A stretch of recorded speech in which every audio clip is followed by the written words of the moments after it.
The Turkish army is steadily increasing its presence along this stretch of the Syrian border. President Recep Tayyip Erdogan has been threatening to attack the Kurdish-run area of Afrin for almost a week now. There has been sporadic shelling.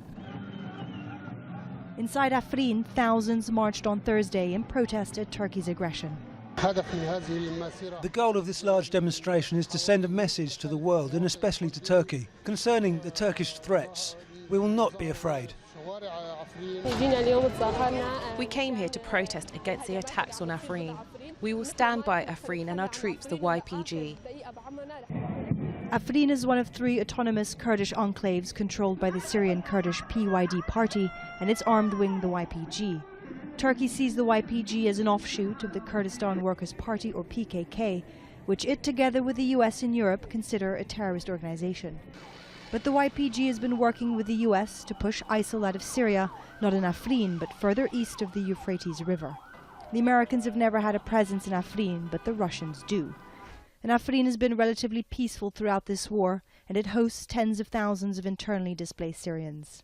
Even though, Afrin has been there for quite a long time, it has never posed a serious security threat for Turkey.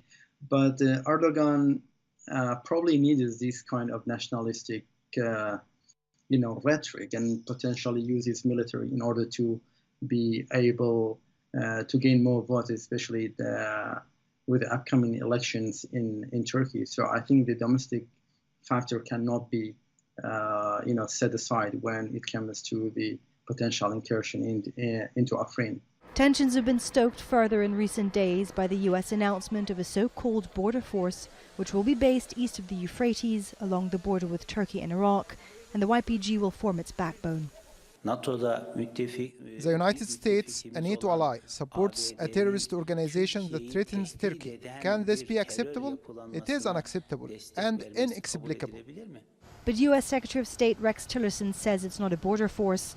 The US role has been misportrayed and Turkey is owed an explanation. He says the build-up is aimed at countering the resurgence of ISIL, will be internally focused, and is important for the stability of Syria. However, that's not what others involved in Syria's war think. Ankara, Tehran, Moscow and Damascus have all voiced their opposition to the force. Once again, it highlights the complicated nature of Syria's war. ISIL's been pushed out of most of the territory that it once held, and so the battlefield is becoming perhaps even more complicated, with each side trying to carve out its sphere of influence. And it seems the Syrians are the ones that hold the least sway of all. Stephanie Decker, Al Jazeera, Antakya.